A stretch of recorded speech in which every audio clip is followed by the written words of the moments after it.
and welcome back to another episode of What the Forensics. My name is Rebecca, and I am joined here again today by the wonderful Journey and Nicole. This week, Nicole is going to be telling us about the case of Bruce McArthur, which I'm really excited to hear about because I know it was somewhat recent, like it was in the past decade or so, I believe. Ish. Yeah, Okay. yeah. And it's another Canadian case taking place in Ontario. So that's exciting for us. Just before we get into it, I just want to ask if everyone can leave us reviews or comments. We love to read them. They help us out. And we just love interacting with you. Please like, subscribe, and follow us wherever you are able to. It helps us grow and reach even more people. And also just remember that we do try our best to be as accurate as possible in our research, but we are also people who can make mistakes, and we no longer have access to all of the fun and wonderful paid research articles and all that jazz that we had through university. So we rely pretty heavily on publicly available documents and news articles. So, with that said, we hope you enjoy learning with us. If we do say something blaringly wrong, let us know. We'll correct it.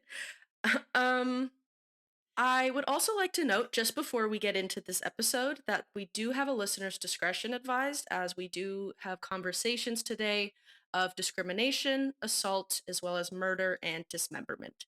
So, with our disclosures out of the way, Nicole, would you like to tell us about the case of Bruce McArthur? I would. I would also like to preface that this case makes me really angry, especially near the end of it. So I'm really looking forward to kind of having those discussions afterwards. I'm not going to spend too much time in kind of discussing the crimes themselves. They were all pretty well the same, and they were all pretty well terrible. So I figured it'd be better to talk about the victims in this case, or focus on the victims, and then focus also on kind of what went wrong. But to get that out of the way, MacArthur, just a little bit of background to get some context. Bruce McArthur was born in 1951 and grew up in a rural Ontario community. He would later marry a woman, and he had two children with her. And all the while, he knew he was gay during all of this. He knew from a very young age that that was something he identified as, but it hadn't been disclosed to her, from my understanding, throughout the marriage. And so, sometime in the 1990s, MacArthur came out to his wife and they continued to live together. However, they ended up separating in 1997, in part a bit due to like financial difficulties. His son does recall him being quite physically abusive, and I guess it was not a great home life. And the son ended up in jail himself for misconduct or misdemeanor and harassment or something like that. So, with legal fees at the time, other financial difficulties, that kind of led to a separation. And in 1999, it said that he actually had declared bankruptcy. And so now in his 40s, a little bit later on, as a father of two and even a grandfather at this time, he ended up moving to Toronto and started working as a landscaper. He was self-employed and he kind of had his own business, his own company, and he became a regular within the Church Wellesley Village, and this is also known as the Toronto Gay Village. But for the purpose of this episode, I'm just going to be referring to it as the Village throughout. His first documented run-in with the law was in 2001 when MacArthur assaulted a man on October 31st of that year. He and the victim were supposedly familiar with each other, but only to a limited extent. They weren't best friends, but they also weren't strangers. And so he was invited to the victim's apartment, where it said that MacArthur struck him repeatedly from behind with a metal pipe. Oh, Yep. okay. So the victim called 911 once he ended up regaining consciousness, and MacArthur ended up turning himself into the police. He had said that he thought he hurt someone when he went to the police station. And so the victim does remember letting MacArthur into his apartment, but basically anything that happened after that, he had no recollection of and no memory of. Just due to like the I would say like part of the brain injury. yeah, okay. Like he needed multiple stitches, many weeks of rehab. Like, it was a pretty intense Wow. assault. Yeah, no Yeah, from the doubt. sounds of it. In terms of MacArthur's memory, he said he didn't know why he committed the offenses, but he did admit to consuming amyl nitrate that night. And this is a synthetic liquid recreationally inhaled for a brief high, which is also known as poppers. Interesting. Yeah, from my understanding, though, he was also prescribed this for some mental illness or something along the lines of needing a prescription. So I don't know if it was like an abuse of a prescription or if it just kind of evolved into something else. Yeah. I'm not familiar with amyl nitrate. I don't know if it's just a liquid or if it's in other forms as well, but this was something he said to have he said he consumed that evening. Hmm. It's interesting that he's like, I thought I hurt someone, and yet he beat someone in the head with a metal pipe to the point of a brain injury. Yeah. Yeah, and I don't know if it's like he kind of came to and was the state he was in made him think, "Oh, this isn't my blood. I must have done something." Right. I don't really know the circumstances between like the letting into the apartment to the going to the police station Yeah. because he did claim to have blacked out during the attack and he claimed he couldn't remember what happened. Just that he assaulted the man with a pipe. Okay. Interesting. Interesting. Yeah. So both a pre-sentence and a psychological report were conducted, and these detailed that MacArthur had a low risk of reoffending. So he pleaded guilty in January 2003 to assault causing bodily harm and assault with a weapon. He was given a 2-year conditional sentence, less than a day, to be followed by 3 years of probation. And terms of his sentence also included that he was required to stay away from the village, refrained from using amyl nitrate, and he was also ordered to provide a DNA sample. Now, the thing with the 2 years conditional sentence is he didn't go to jail for that. He served that in the community, kind of like house arrest, and then he was 3 years on probation. Okay. And 2 years following the completion of his mandated court supervision, so that would have been the 3 years probation for this assault, MacArthur killed his first victim. Oh, So between 2010 and 2017, MacArthur would go on to kill 8 men, all of whom were members of the two SLGBTQI plus community who frequented the village, and most of the men were of Middle Eastern or South Asian descent. I had no idea he killed that many people. I thought, Yeah, oh wow, I thought he for only. that I mean, long not too. not that any murder's justified, but I thought he had only killed like 3 people.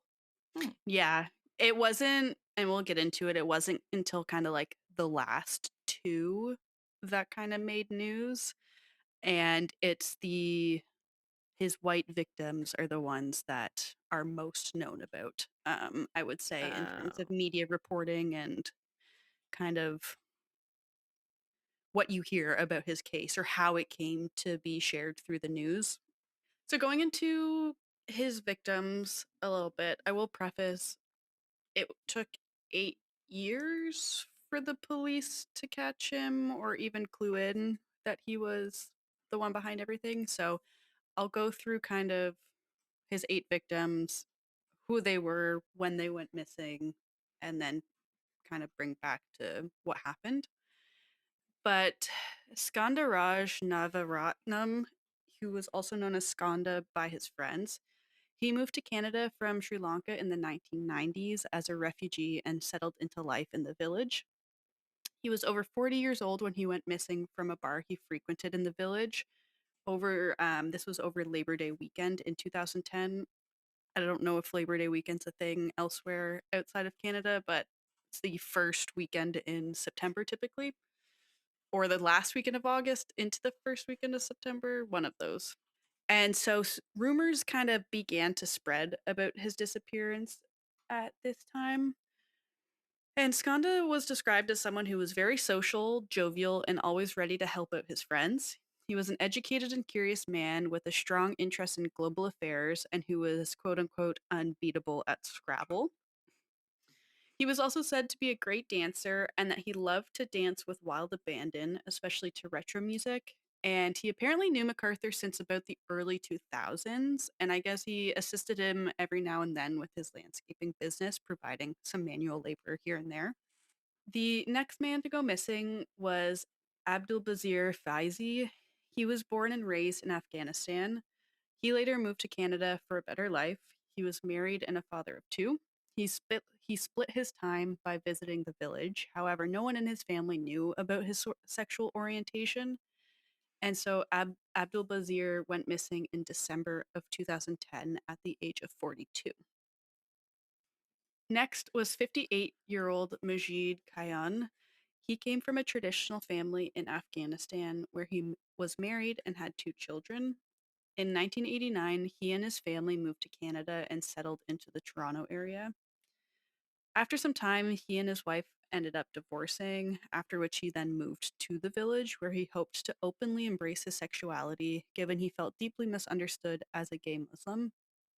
Him and his friends would discuss challenges he faced in dealing with both racism and systemic cultural homophobia, which together prevented him from really living his life to the fullest, or living as himself fully, I guess. And so Majid was reported missing by his son in October 2012. And it was because he and his son had maintained such regular contact that when he stopped hearing from his father, this was kind of what set the alarm bells off for him. Oh wow. Yeah. And so it was Majid's disappearance, along with Skanda and Abdulbazir's disappearances, that prompted the Toronto police to launch a missing persons task force. And this was known as Project Houston. Kind of a, I won't get too into it, but I don't know how mean I can get.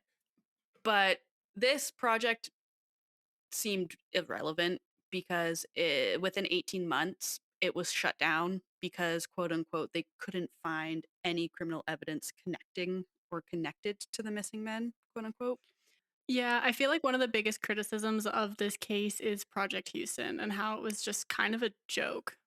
Yeah, I don't know if anything at all ever came from that project. Yeah. And Yeah, it sounds a bit lazy. Like they were like, oh, well, no evidence, so it's not suspicious. Mm, but people are still missing. yeah, and we'll delve into that a bit more too at the end because there was an independent civilian review conducted that went into all of the issues surrounding these investigations, and there's a lot of things to be said, I will say. So that would have been October 2012. In August of 2015 now, which is kind of in line with 18-ish months of Project Houston. It seems like Bruce McArthur kind of took a pause on things. But in August of 2015, 50-year-old Saroush Mahmoudi went missing. He came to Canada as a refugee from Iran in 1985 when he was 20 years old. And he married his wife in 2003, who had a son from a previous marriage or relationship. And he was described as a family man. He took care of his wife and stepson, and he established a loving relationship with him. And then the following year, in January of 2016, 37-year-old Karushna Kumar Kanagaratnam, he went missing. Also, I believe, in and around the village area. He was born and raised in Sri Lanka, coming to Canada in 2010 on the MV Sunsea. And this was a ship carrying almost 500 Sri Lankan asylum seekers following the aftermath of the Civil War. And throughout the journey, he is said to have sang with a makeshift band and played cards. A fellow passenger also described him as being helpful and trusting. Karushna arrived on the shores of British Columbia in 2010. However, his application for refugee status was unfortunately denied. Despite this, he remained in Canada and made his way east to Toronto to connect with some distant relatives. He was never reported missing at the time since his family and friends assumed he had gone into hiding due to his immigration status, and they feared that if they were to report him as missing, he would have been deported back to Sri Lanka. That's really sad. I know. That sucks. And you come to learn and see that a lot of vulnerable individuals were taken advantage of in this case, and I think that's what also led to a lot of the wrongdoings and issues that we see in the investigations. Yeah, definitely. Next was 47-year-old Dean Lisowick. He is suspected of going missing in April of 2016. He was born in Winnipeg in 1973 and moved to Toronto with his family as a child. By the time he was 8, Dean was placed into a foster home where he enjoyed a relatively stable childhood for a brief period of time. But as a young adult, he did spend some time in the village, and in and around this time, he struggled deeply with his mental health, substance abuse, and homelessness. But his family did describe him as a loving and caring man that was not alone in this world, and despite being homeless at the time of his death, he was in the midst of making plans, setting goals, and doing things needed to accomplish them. Unfortunately, he also was never reported missing to the police. Now, there are 6 missing men up until this point, and Dean went missing in April of 2016.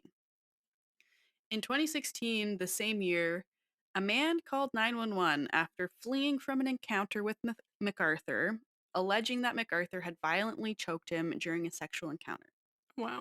MacArthur was arrested and interviewed by police. However, he was released the very same day because police believed the victim had, quote unquote, consented to being choked. It is worth noting that the victim who called 911 was also a sex worker, but he also detailed and explained that it was a very non consenting situation and he was violently choked. Um, but I guess police came to terms with both parties consenting in this matter. So Bruce was let go.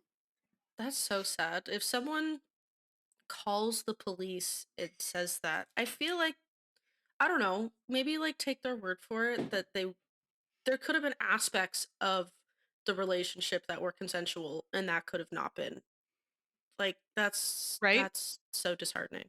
Especially someone who is a sex worker and has probably experienced quite a few different things sexually that they were so uncomfortable that they felt that they could call the police to Yeah. report that something happened out of their comfort zone. Right. And like having to flee the situation, I believe it took place in their van, like having to flee the van in a bit of a hurry. And also knowing that consent can be revoked or taken away at any point in time during your encounter. Like that's kind of the concept of consent. So even if it was consenting up until that point, well, it's no longer consensual if that's not something that he wants. Yeah. But I guess their definition and understanding of consent in the in the police force is lacking at the time. But anyways, the following year, April 2017, 44-year-old Salim Azen, he went missing, and he was born and raised in Turkey, and his parents are said to have easily accepted his sexuality, even though they knew of the challenges he would face living as an openly gay man in Turkey. He studied sociology and philosophy, and after graduating from the University of Ankara, he moved to Australia. In the summer of 2012, Salim was hired by his friends to manage a new cafe they bought in the popular tourist area of Istanbul. And I guess this was kind of like his dream job. So it said that this period of time was quite great for him. And by 2013, though, he and his partner, who was from Syria, they moved to Canada and got married. However, the adjustment to a new country and culture took its toll, and the two eventually separated. Salim was described as very friendly, kind hearted, open, independent minded, and curious, passionate about learning new things, loved gardening, exploring new places, and meeting new people. His tender and kind humanity is said to have come before everyone else. And then 2 months later, 49-year-old Andrew Kinsman went missing in June 2017. He was born and raised in Ontario and was very active within the community. He dedicated much of his time to agencies that assisted marginalized communities, and friends considered him as an important part of the fabric of the village, describing him as irresistibly charming and uncommonly decent. Combining his love of cooking and his advocacy, Andrew baked every week for the People with AIDS Essentials Market and frequently left treats at the doors of his friends and neighbors. He's remembered as someone who cared deeply about other people, who championed social justice issues, and wanted to make the world a better place for those struggling to survive. He was an extraordinary, quirky, and caring individual. And it wasn't until Andrew's disappearance, which was reported within a day of him being last seen, that sparked a community wide search and rekindled rumors about a serial killer in the village, the same rumors that started 7 years prior.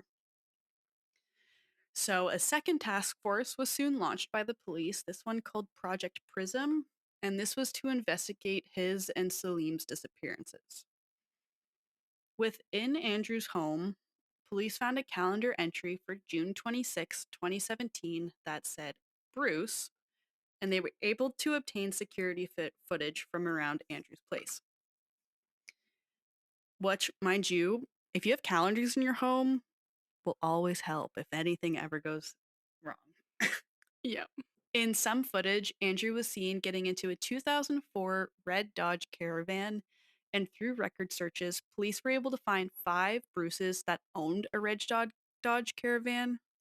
A red Dodge Caravan in the area, but only one of those Bruces owned a 2004 model, and this Bruce happened to be Bruce McArthur.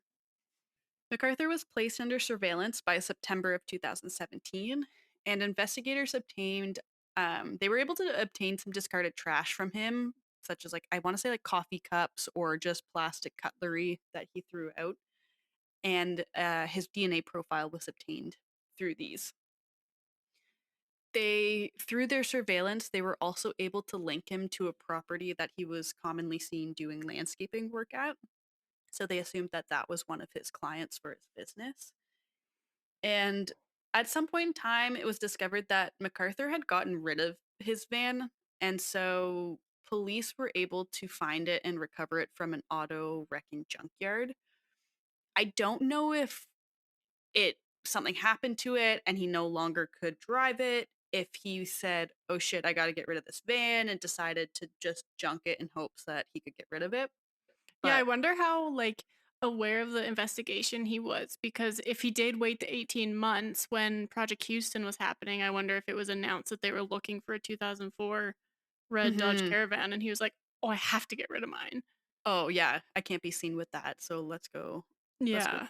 It's dump it funny though somewhere. that he assumed that he could just get rid of a vehicle and it's just gone. It's gone now. The Yeah. evidence Mhm. destroyed. Like, no, the No car more. isn't that doesn't work that way. No. Yeah, there were a handful of fumbles. I'm sure he may have been smart in some areas, but he wasn't a smart guy in terms of his crimes. From my understanding too, the car hadn't properly been junked or crushed or anything of the sort, because police were able to obtain samples and search the car, or search the van, excuse me. And so forensic analysis that was conducted in November of that year, it revealed blood and semen samples, some of which did match Andrew and Salim's DNA. Oh, wow. Yeah, but as late as December 2017, a month after they could match the DNA, police were publicly saying there was no evidence of a serial killer, despite circumstantial evidence that existed at the time, suggesting MacArthur may have been involved or was likely involved in the disappearances of between 2 and 5 men, all connected to the village. Wow. But don't stress, no serial killer, no evidence, just 2 men missing, DNA found in a van.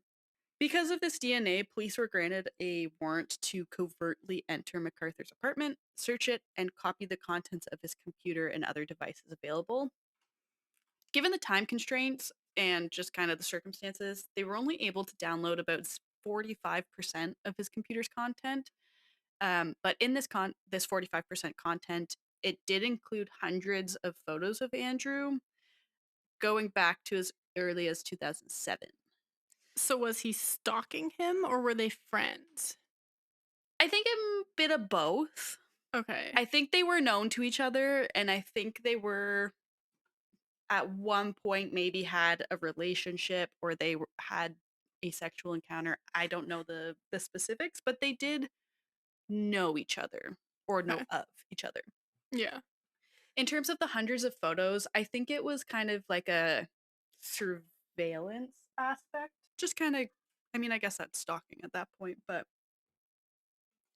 seeing where he goes, what he's doing, that sort of thing. Right. And so in January of 2018 now, so November, car was found, DNA was grabbed. December 2017, cops are saying no serial killer, but they were able to get a warrant and access his computer information.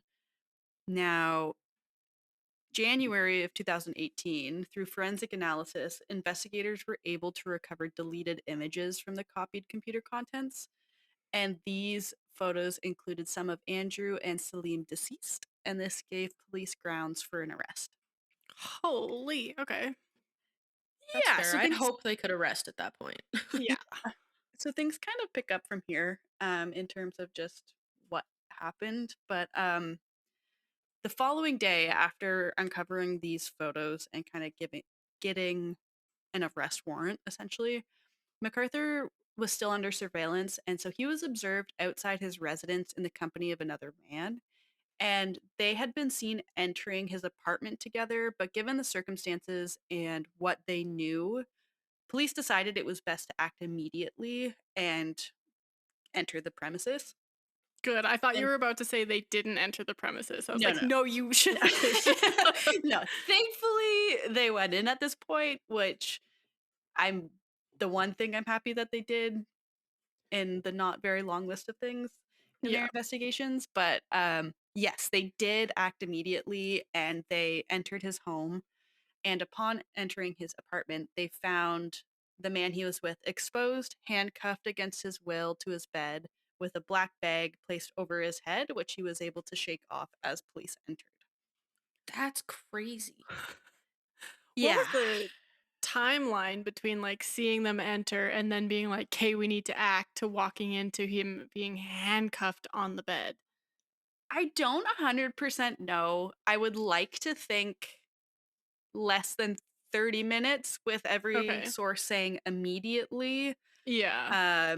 I would like to think it was sooner than that, but I kind of see what you're getting at, because for you to get up to an apartment, enjoy yourself a little, to then being handcuffed, is it like a enter door, close off, handcuffed to the apartment? Is he overpowering him and that's just instantly what's happening? Or is there 30, 45 minutes going on leading into that?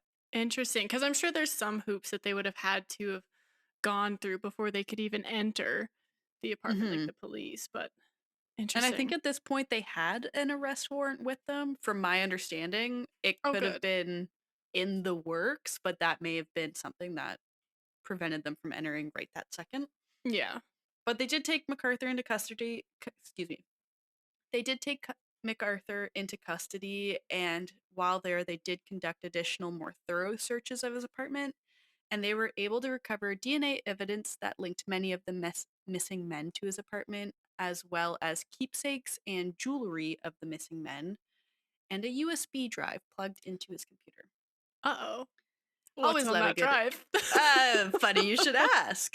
There were 9 subfolders on this drive. Each of them were largely named after the missing men. 2 Oh. were numbered 4 and 5. 1 was labeled Turkish guy. And the 9th folder, mind you, only 8 missing men. The 9th folder was named after the gentleman that the police had just found handcuffed to the bed. I cannot Oh. imagine the relief the police had, like knowing they made the right call, barging in when they did. Like, holy shit, that's crazy. Yeah. Wow. So he So if definitely they does kind of like stalk them a little bit before. 100%, Yikes. 100%. So very thankful that that circumstance at least led the police to going in and saving this gentleman, because things may be very, very different if they hadn't. Yes. Um, and so these folders that had at least contained things in them, I don't believe the ninth folder had much, but if I were to assume, it was kind of those surveillance kind of photos. But the folders contained graphic photos of the missing men, some of which had them staged and posed with various items, including a fur coat and an unlit cigar, along with photos taken shortly after their death. And MacArthur had also shaved their heads and or beards and taken photos of them too. Hair was found in his apartment from my understanding, but I don't think they ever linked it back to the missing men. I don't know if they just failed to test it, if they couldn't be bothered to test it, if they had enough on them and then hit whatever. But from my Yeah. understanding, hair was found. Photos of the men being shaved were also found. And yeah, photos short, like right after their death, had been taken too. So it definitely was that MacArthur took some form of like, it was gratifying to him to keep these photos, revisit these photos, even take these photos, and for him to like pose them and stage them too is so demeaning and just sick. Right. They were posed in stage after they were killed. Yeah. Oh, okay. I thought it was Yeah. only before. That sucks. No. They also like the shaving of the heads, like in beards. Like I know in certain cultures and in Muslim culture, like their hair is very important to them. So that even that act is so dehumanizing. Hmm. Yeah. 100%. So they had all of this data, this digital data at this point. They had him kind of seemingly in the process of possibly killing another guy, stopped him beforehand. But they thought back to kind of the surveillance they did on him, the information they knew, and they remembered one of the properties he had said to have frequented, or was seen to have frequented, excuse me. And it was at this home that they were able to find dismembered remains of the 8 victims, either buried in planters or by the ravine near the property. And so I guess MacArthur's client, those who owned the property, said MacArthur didn't have much space at home to store all of his like tools and supplies. So in exchange of letting him store his items at their house or property shed, whatever it may be, he gave them free landscaping services, I guess. Okay. Um, so they were a longtime client of his, and it had turned out that he had been disposing the 8 men, like their remains, on this property for the 7 years. Oh, Yeah. that's wild. So I don't really understand either if like where the mutilation occurred, if he also used the property or if he was at home. I'm not familiar with that, nor do I really care to find out the specifics. I do have questions, but like I'd be fine not having those questions answered. And what his intention was with the plant pots. Like I don't know if that was a I can revisit it daily sort of thing, or if it was just a means for him to dispose of them knowing that the owners wouldn't garden themselves or wouldn't be touching these areas that he helped them with. Yeah, or if it was just convenience, like he had to do the plant pots more often. Yeah. So he knew it wouldn't be weird for him to have changed the plant pots or something. Yeah. And I guess too you have that like compost mindset of Mhm. will decomp occur more rapidly in a plant pot situation? I don't know. Yeah. But once the remains were found, MacArthur ultimately pleaded guilty to 8 first-degree murder charges in February of 2019, and he was sentenced to 8 concurrent life sentences with a parole ineligibility of 25 years. In reading his case and the sentencing, The only mitigating factor the trial judge had kind of mentioned was that he pleaded guilty, and so the case never had to go to a jury trial. It Right. kind of saved the families and the public from having to experience this all over again. Yeah. But all of that is to say that through his crimes, he truly did exploit his victims' vulnerabilities, and his crimes did instill fear and distrust in the 2S LGBTQI community, along with the immigrant community, I would say, in the area too. Yeah. Um, and those that kind of foster openness and belonging. And it was just the opposite of what those communities are about and what they seek to accomplish. Not Yeah, accomplish, but definitely. to be, I guess. Yeah. You said parole ineligibility, so he can't get He parole could after 25 years, or he can get parole after 25 years? so he wasn't able to seek parole until 25 years. Okay, okay. So once 25 years hit, he'd be able to apply for parole. That was also the whole thing too with sentencing was, well, do I make the 25 years concurrent or consecutive as well? But he'd be 91 regardless. It was like 91 or 100 and something. And the Right. chances of him even being approved or allowed parole was astonishingly low. So Yeah. they just ended up being 25 years. Yeah. But that is a good question because I didn't know how to word that That's to fair. start with. So thank you. But there was I will say many victim impact statements read at the sentencing hearing.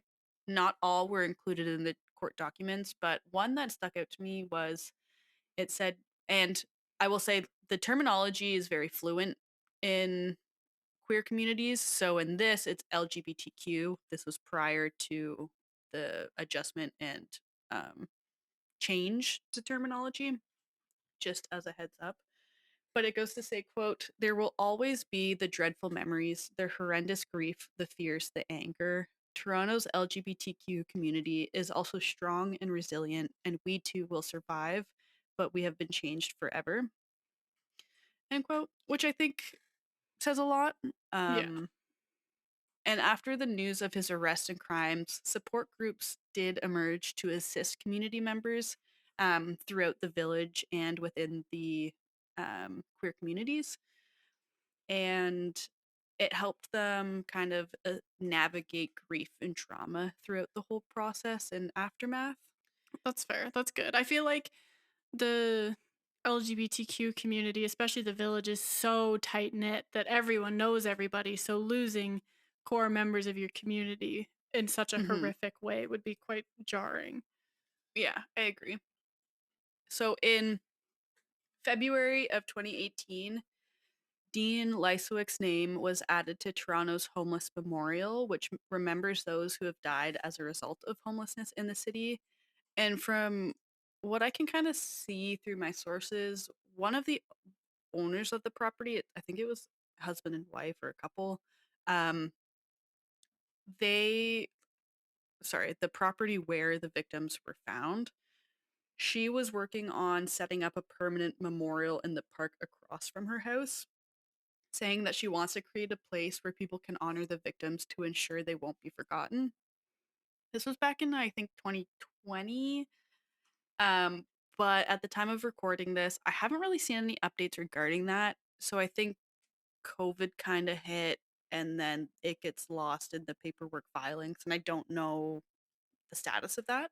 I Yeah. do hope something happens, um, but I can't say for 100% sure. Now, just kind of briefly, too, there was a lot that went wrong in this investigation that I haven't even discussed or brought up that I'd like to talk about now. Like I said, an independent civilian review was conducted by retired Judge Gloria Epstein in Toronto, into Toronto police missing persons investigations.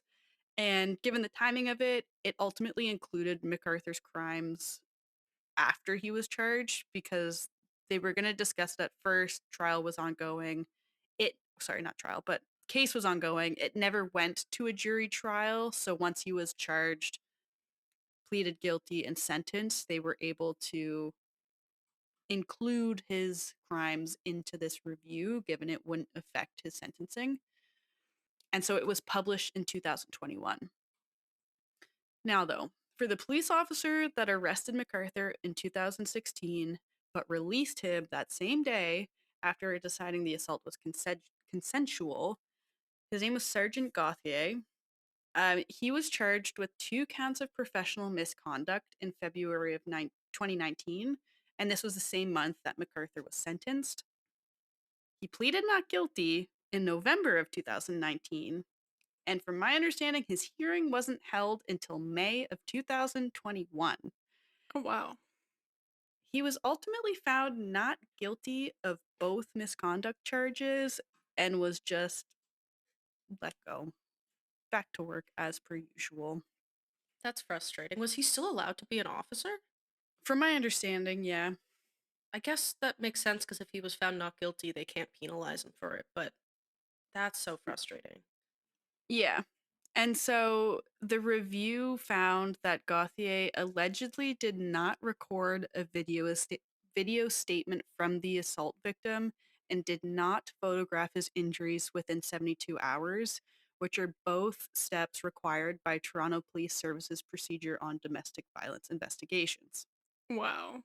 Further, the assault victim told police he had a video of a conversation between him and McArthur in the parking lot outside of his home, which was noted down, but no one ever followed up with this.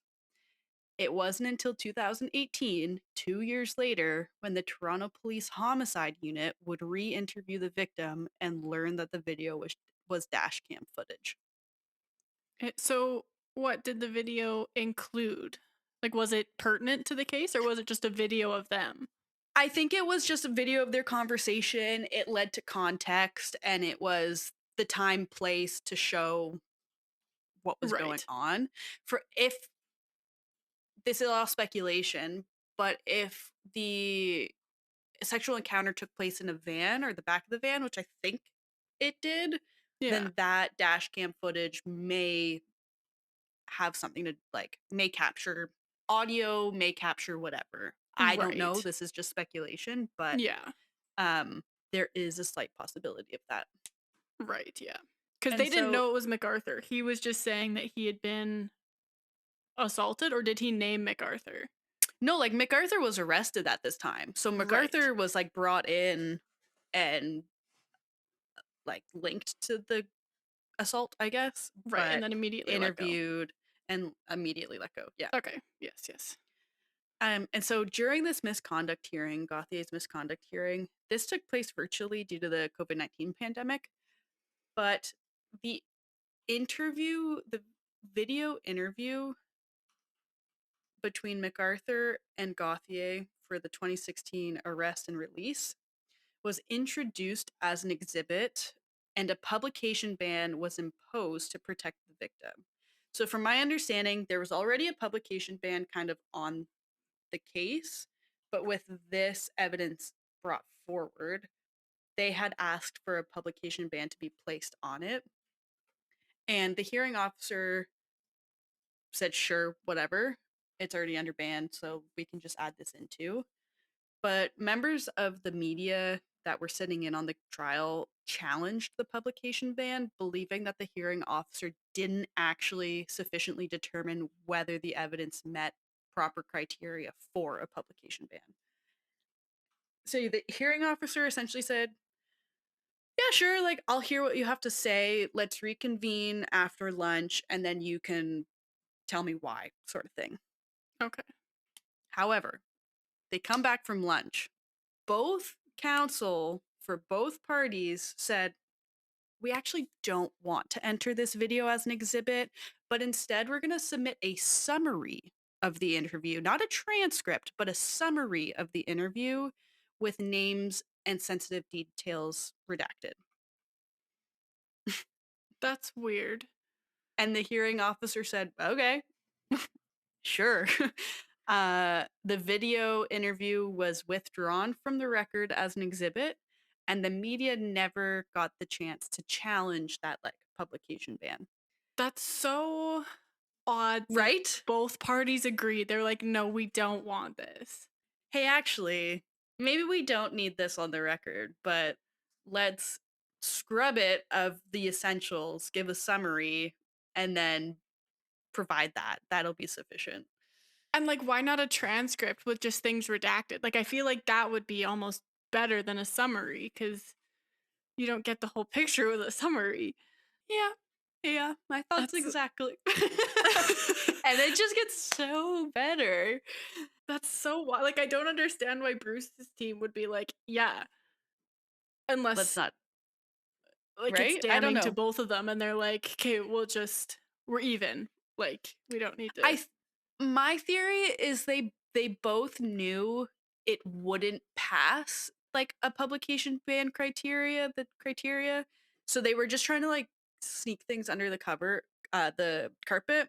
And so Right. with media challenging them, they kind of were like, we got caught. Okay, let's just like take that back. Video evidence, that's not important. It's fine. Let's just summary it and then be okay with that. Yeah.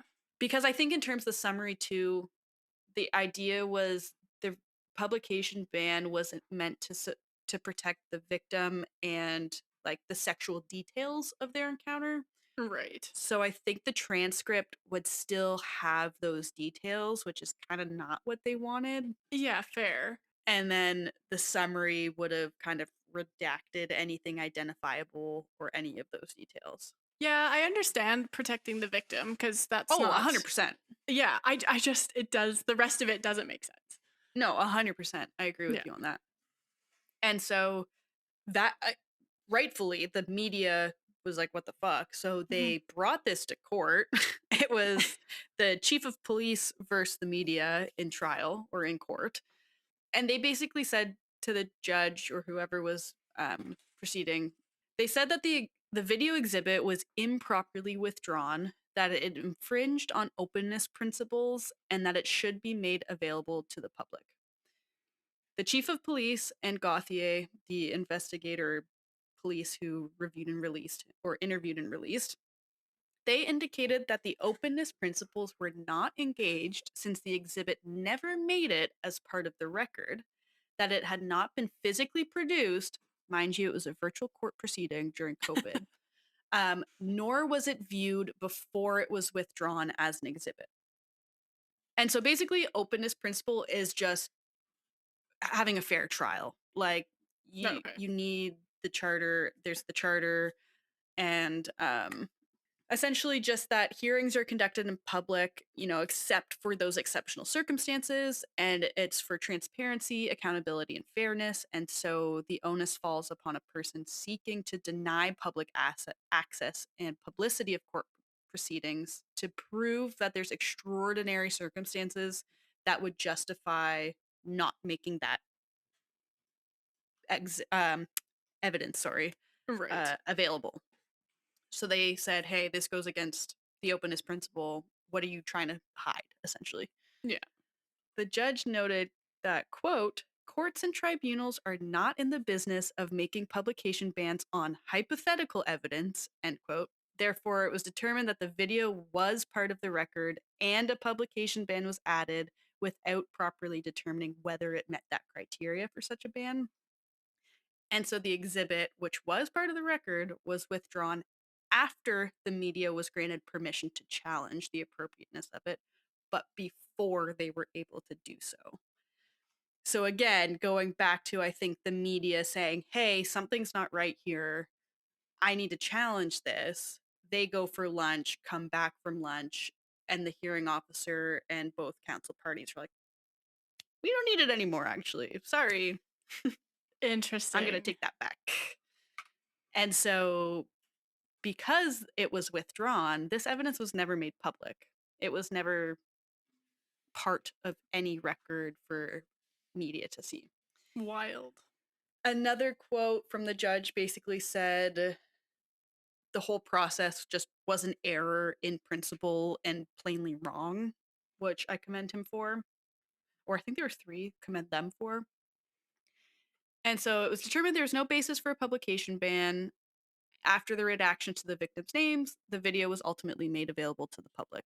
Oh, okay. Yeah, just like easy peasy. I don't know why it was such a huge thing for both parties of the council, but it just seemed very fishy and just something that didn't need to be a thing. Yeah. And just with everything that's already led up to it, it's like, what are you trying to hide is where my brain goes. Yeah, no, 100%. It's like, Um, my mind is like, why are you killing time? Because eventually it came out and they went with the simplest option. yeah, and it was So it's available like, anyways. yeah. Yep. Now, delving into the independent review a bit more too, the Toronto Police Service had previously refused to dissect the investigation, despite questions about how they handled the investigations of the missing men who would later turn out to be McArthur's victims. And a year into Project Houston, this was the first one for the first 3 disappearances, police had discovered McArthur was connected to Skanda and Abdul Bazir through his online username SilverFox51. Oh, I forgot about this. So in what world did they find no evidence of anything? It gets better. The cell number attached to one of Skanda's deleted email contacts was traced back to McArthur through a contact card in a police database from when he was caught driving without a valid license in 2005. Holy. This information led to an interview being scheduled with McArthur in November 2013. Mind you, he killed between 2010 and 2017. There's only 3 missing men right now. Yeah. So in November 2013, he was scheduled for an interview. However, the detective did not prepare questions, look into his background, or do a Canadian Police Information Center database search on him before the interview. As a result, the interview lasted 16 minutes, and during that time, McArthur was not asked any further questions about his known connection to Abdul Bazir when he denied in the interview ever knowing him. And they never like read that later and were like, Oh, we need to bring him back in. Correct. But he didn't do his because job. there was no summary, apparently, or the summary that was put together failed to include this information. So McArthur Who gave this detective a job? Right? So McArthur did admit to having a sexual relationship with Majid in this interview, the 16-minute interview. Police had yet to connect McArthur to him at this point, mind you. But they just provided no follow-up questions. So he's now connected to all 3 men who are missing. All 3 men who are missing. And their whole thing is probably like, we don't have the bodies. We can't prove they're killed. Yeah. Yeah. And so the interview summary that was put together, what I just kind of briefly mentioned, also failed to include McArthur's connection between all 3 of these missing men. And at the time, he would have been the one and only person linked to all 3 disappearances with the information police had. That's so frustrating. Oh my God. Further,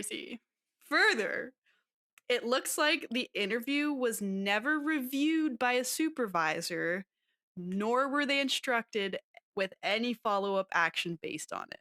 Like, how you have What's a the point? project, like searching for these 3 men, and you have someone connected to all 3 of them, and you're like, we have no evidence, actually. No criminal evidence. So neither the video of his 2013 interview, his 16-minute interview, and the summary of said interview were added to the Toronto Police record system or their major case management system. was this officer fired? He did a terrible job. Like he didn't do the most basic parts of his job, I feel like. Right? I think there's a handful of officers in this case. Jeepers. Yeah. And so this independent review, as we've kind of come to terms with right now, said that there should have been much, much greater police scrutiny as early as November 2013. given his interview, his 2003 assault conviction, and his connection to all 3 missing men at this time. Yeah. Maybe like surveillance at the bare minimum. Like Exactly. something to just keep him on your radar. Oh my goodness. Now, in terms of Sergeant Gauthier, who interviewed and released MacArthur in 2016, in the independent review, he said that if he had been made aware MacArthur was identified as someone in contact with 3 missing persons in Project Houston, he would have contacted officers from the task force before making his decision to not charge MacArthur. Yeah, because not entering him into the police system after that interview or summary, like, he's not connected to the case at all, so you're just gonna let him go. Right? And so, sure, if you don't know, if you don't have the information and you're making these decisions, okay. But in this investigation, or sorry, in this interview in 2016 assault investigation, MacArthur's 2003 assault conviction also didn't come up, just wasn't found, wasn't brought up, wasn't something that they considered. How? Like, he had to give DNA for that, did he not? Like, Yeah. I don't know what their standard Yeah. practice is, but I feel like if you're interviewing them, you would take a swab of DNA and then upload it into the system and be like, holy shit. But even so, in the Switching his wildest name. of even in the wildest of circumstances, like data retention policies, I believe in these situations is like you're either on the record for life or it's a 10-year period of your DNA being on record. But even still, it would be within those 10 years. Yeah. And even after his 2000, like he was convicted in 2003, his record hadn't been expunged yet, from my understanding. Like he still had a criminal record that should be searchable. Yeah, exactly. Because is it within 10 years of their parole being done or within I 10 years believe, of the yeah. case? Okay. Yeah. I think it would be the parole. Okay. Yeah. That's Yeah. crazy. So that didn't come up either. And further, the independent review also found that when MacArthur was released in 2016 after police believed both parties were consenting, that rightfully so, that it was premature for Gauthier to conclude that no offense had been committed. And the conclusion she felt was based on MacArthur's purported mistaken belief in consent, which I agree with. Mm-hmm. So without the information of his 2003 conviction, without the information of the Project Houston situation and the 2016 assault, MacArthur was seen, or this being, I guess, was seen as a 64-year-old man with no prior violent history. Which is That's Cool. ridiculous. that's Cool. crazy. Cool. Now, in relation to the second task force that formed, Project Prism, the review wrote that the information, which turned out to be relevant, was easily discoverable at this time by the time this second task force came into fact. So, like, or came into play. So, from my understanding, it's like you didn't need a second task force, just use the information you have and catch the guy already. Like, what's the point of creating this whole new team to look into the disappearances of 2 men? Yeah, like literally just look up his name in your database and something should come up. Right? Or And funny go you should through what they had in Project Houston. Like, you already did this once. Just do it right the first time. right?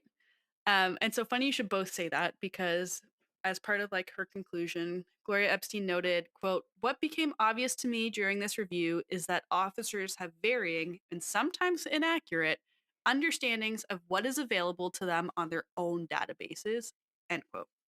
So it was very clear that they don't know what to do. They don't know where to look. They don't know what they have access to. They don't know retention, kind of, because proper investigative practices through these databases could have, possibly, not saying it would have, but increases the chances and likelihood that MacArthur may have been caught much, much Yeah. sooner. That is so alarming. Why don't the police know how to use their own systems?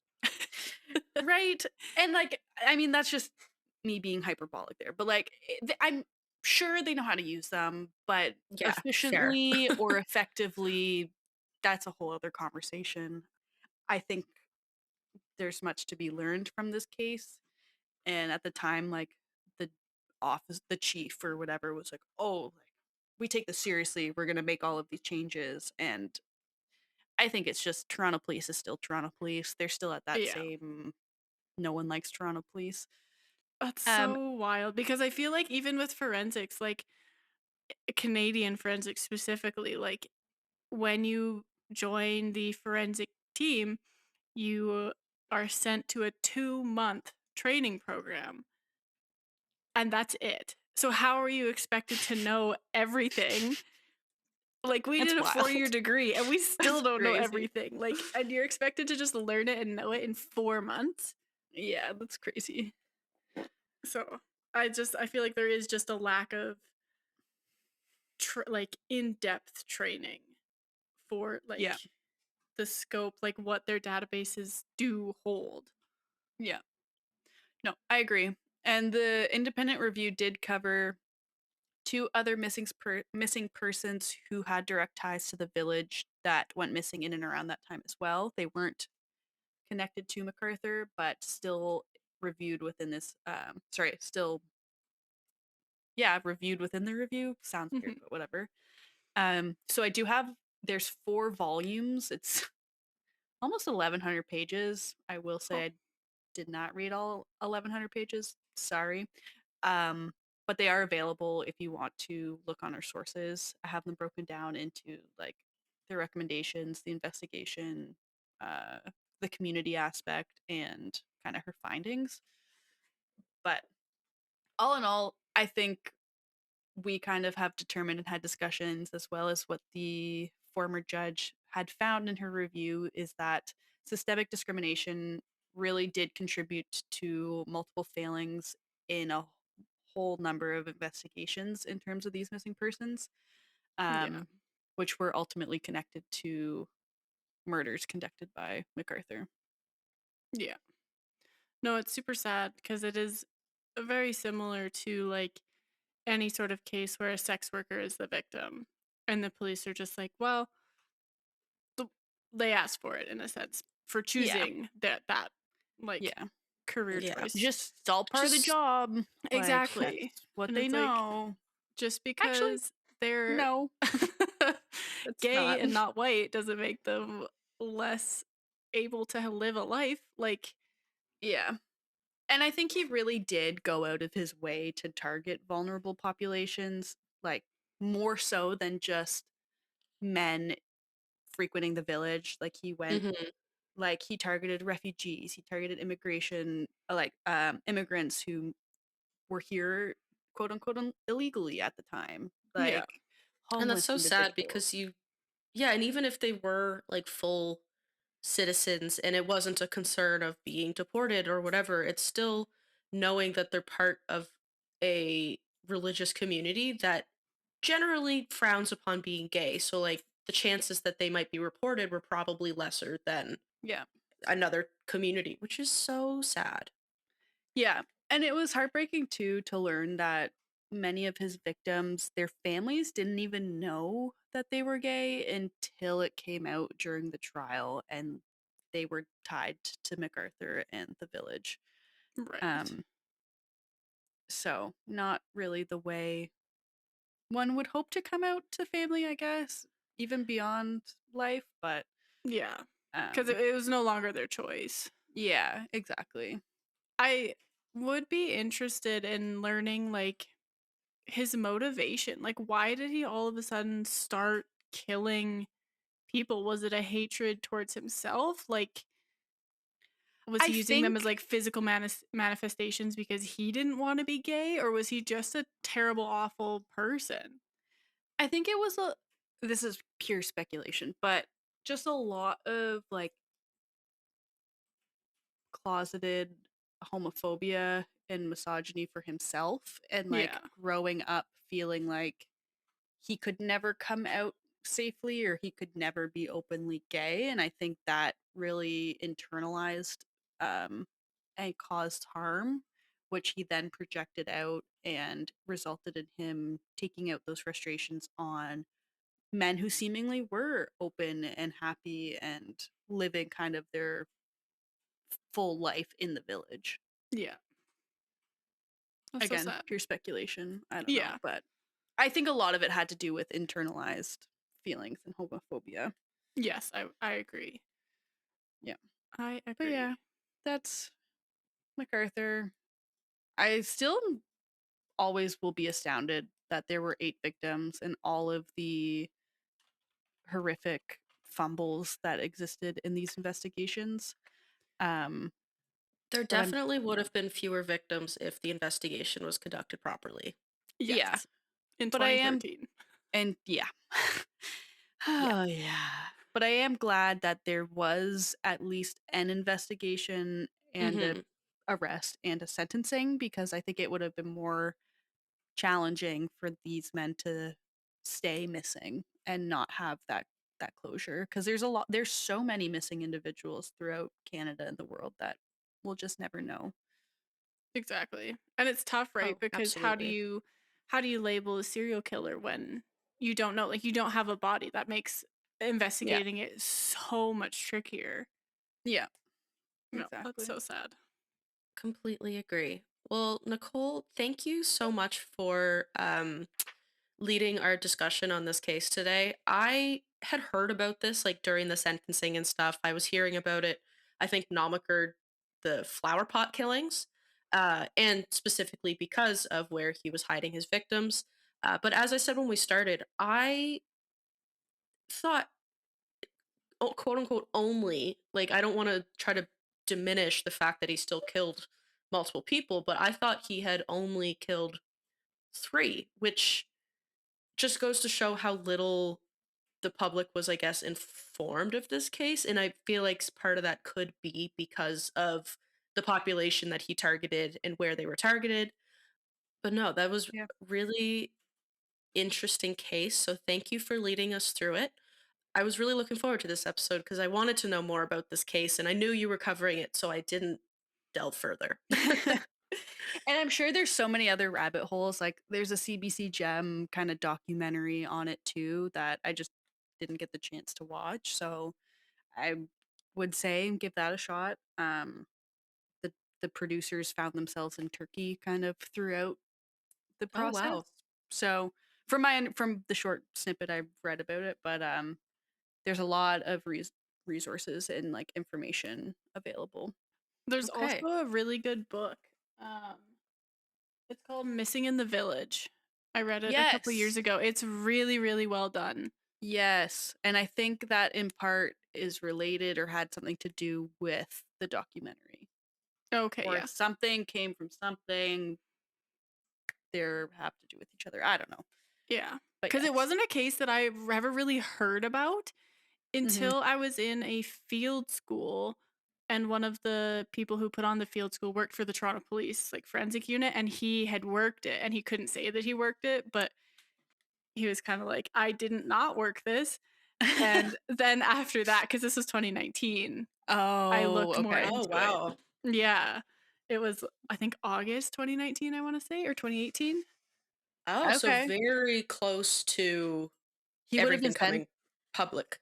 Yeah. And Yeah, he I didn't think really he didn't say anything about it other than we're working on a big case. And one of the girls was like, oh, is it this one? He's like, I cannot maybe. confirm nor deny. Yeah. And we were like, oh, interesting. And I was like, I need to Google that. Yeah. Wow, well, that's really interesting. Thank you again, Nicole, very much for leading us through this case study. Our next episode will be coming out in a couple of weeks' time, and it will be about Alexander Pichushkin. I apologize if that was said incorrectly. He was also known as the chessboard killer. So definitely tune in next episode if you want to learn more about what that guy did. And if you want to find us on our socials and kind of follow along and get updates on all of our episodes and content, you can find us on Instagram, YouTube, Facebook, and TikTok, all at What the Forensics. We also have a website, whattheforensics.ca. where you can find all of our episodes as well as the sources we discussed, images if we find them relevant to the case. You'll also find the recommendations that we spoke about here. So the documentary that Nicole mentioned and the book Journey did. We also have a contact form there if you wanted to reach out to us, but you can also contact us at whattheforensics@gmail.com. We check that as well as our website queries frequently. And with this all said, this has been another episode of What the Forensics. We really hope you learned something new and enjoyed kind of following along with our discussion and case study. And we are excited to see you next time. Bye.